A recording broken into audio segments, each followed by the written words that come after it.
So a few years ago, through the power of the internet, I actually got a chance to meet this guy. His name is Dallas Gilbert.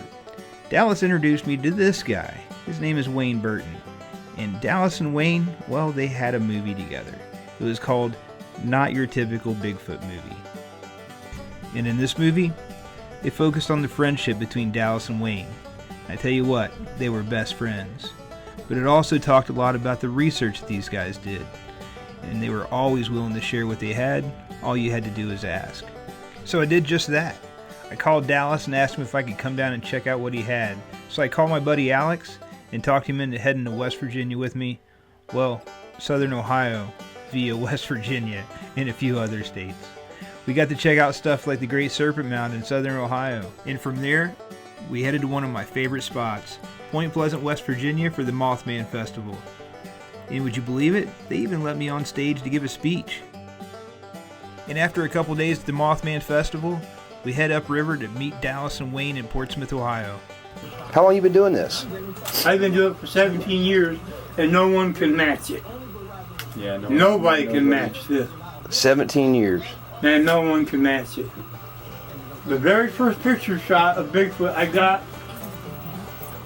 man, you might not be able to see. Let me get mine. I haven't played up with this yet either. My wife got that for me for Christmas. You see the picture? Yes, sir. Oh, Bigfoot's in it. That's my very first shot of Bigfoot. Right there. Where were you at? That's out at Shawnee Forest, out by the Boy Scout camp area, but on up the road. After hanging out with Dallas and seeing all his stuff, we decided to get a hold of Wayne and have him come over and show us what he's famous for.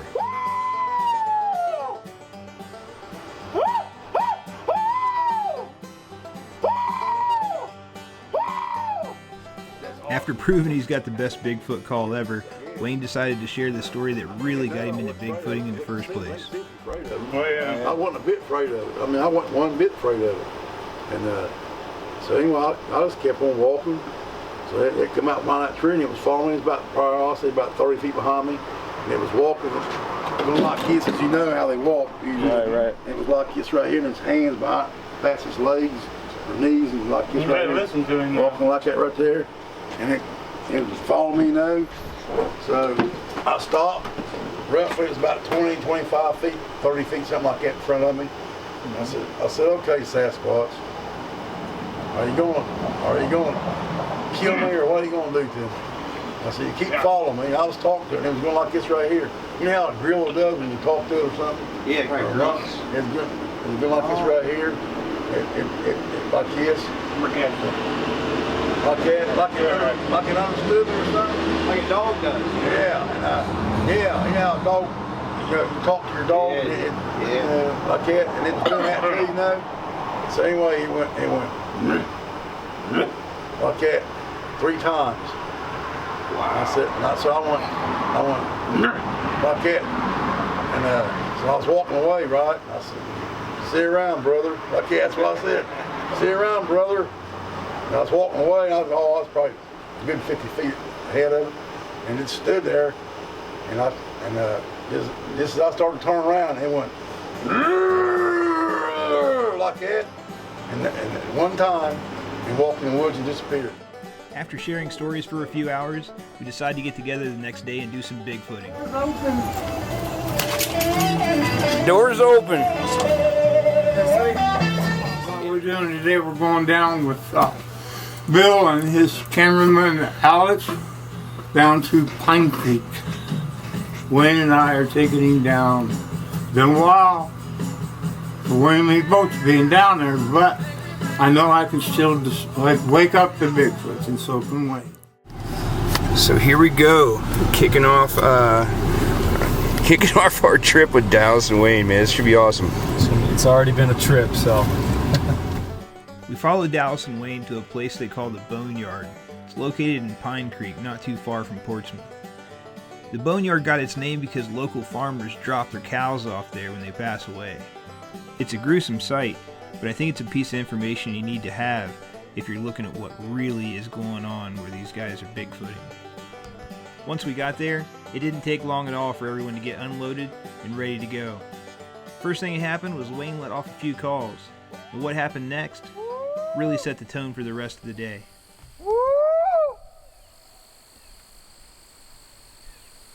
I just heard something. Yeah, I heard something too. Did you hear it? I heard it too. I heard some just now. Yeah, there's something out there. Yeah, I heard a dog. It wasn't a dog. No, man, I heard it yell. I heard something. Yell back like Wayne just did. I heard a Look. dog and it was going to wasn't a dog. Look this right here. Yeah, I wasn't sure if I was hearing something, but Boy, I didn't want to say it. what but is that? Look. Yeah, it's a print. I don't know if that's a footprint or boot print that's wore out. It definitely looks like a. It doesn't look like a footprint, don't it? Yeah, it almost looks like there's toes right up there. It ain't real big. No, it's a small one. It's a Bigfoot track at all. Yeah. Sometimes you get response in daytime. You just did. Woo! Woo! Woo! Woo!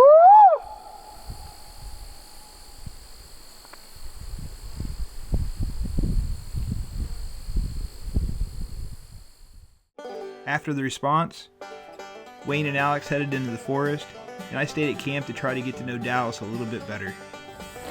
So I was sitting here wondering, what's your favorite Bigfoot experience that you've had right here in the Boneyard? When the big female come out with the two babies, little black ones about that tall, walking back, that was the most favorable thing I ever saw in my life. The female was over 4 foot wide. Her butt looked like it was 5 foot. Her chest, her back area was 4 foot wide. She had two little ones, probably about 2.5 foot tall, maybe 3, go out first, and she followed and went straight back. And guess what? There's another time. I'm out of power, out of juice. It happens to you a lot. That's a distress call.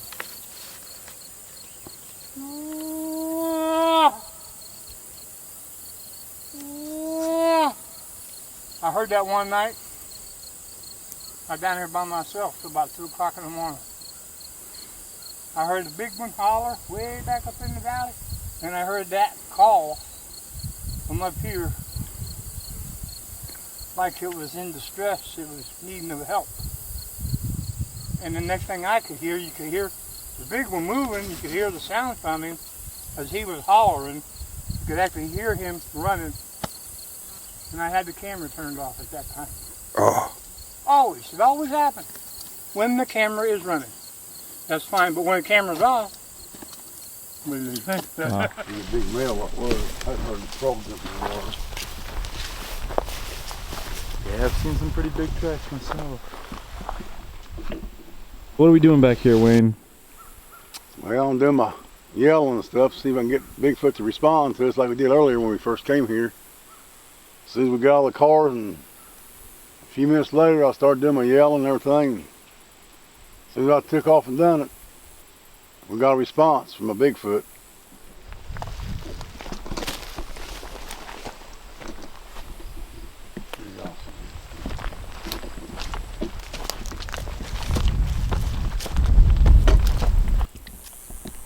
Yeah, see. Getting in my mouth too, yeah. Places like that right there, I mean, like back in there, that's just a perfect place for a Bigfoot to be sitting or standing. Out in the shade. Nice and cool, yeah. Right on the edge of the woods, you can see everything, hear everything.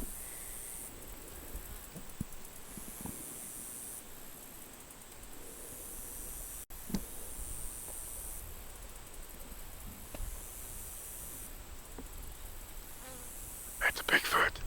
That is a Bigfoot. That thing pounded what, 5 times? Right through there.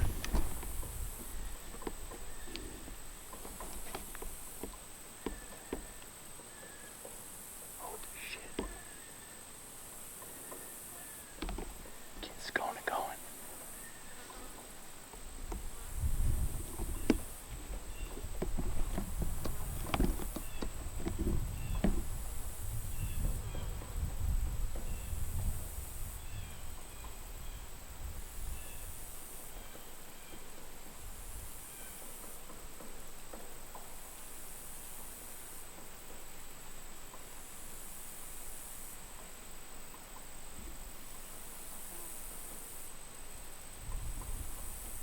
a woodpecker either. Yeah. I don't know if you guys could just hear that, but we were doing knocks just a little while ago, and we're hearing really heavy wood knocks coming from this tree line right here. Several times. I mean, I got shivers going down my spine right now. About a dozen times, wasn't it? Oh, it was a lot, and I sound like there was two directions. Yeah, over this way. I'm gonna do it again.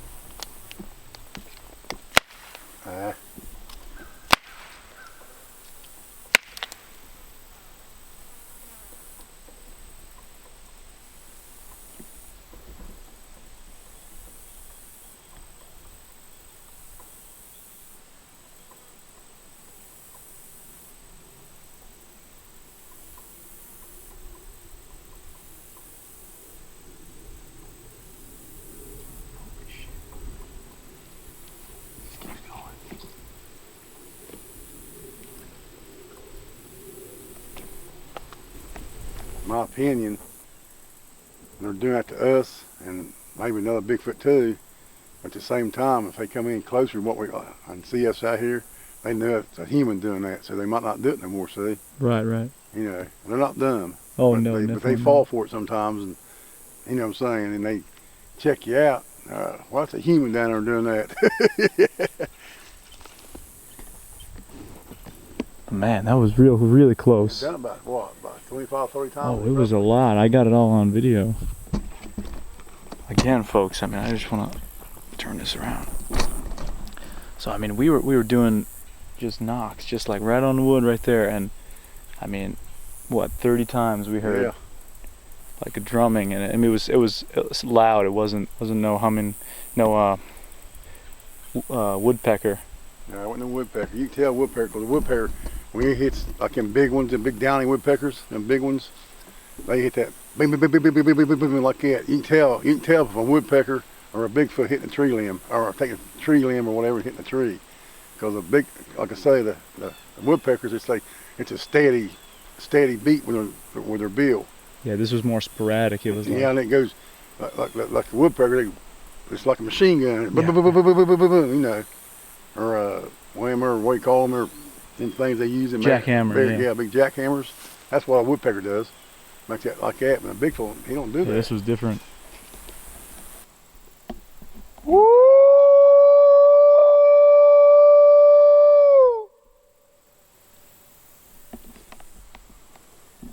Woo!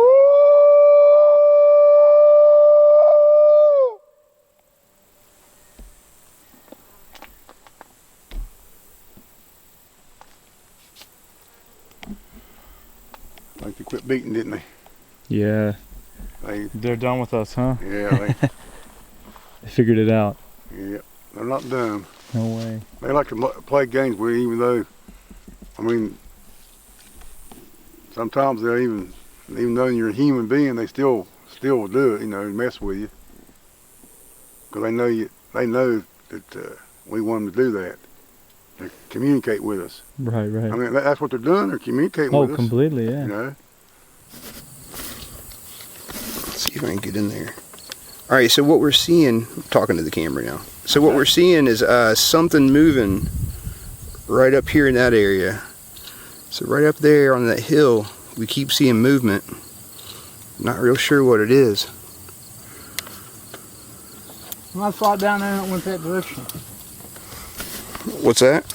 I saw something move and now it's gone from that spot. The one you're talking about. That black object? After deliberating for a while about what we saw, we never did really figure it out. After an amazing day of bigfooting, we decided to part ways. Dallas and Wayne, they went back to telling the best Bigfoot stories ever on their porch. And Alex and I, we headed north to our next adventure. Sadly, this was Dallas's last Bigfoot hunt. I was honored to be able to experience that with him. He was a great man and a good friend. So this was for you there, Dallas. Keep squatching, buddy.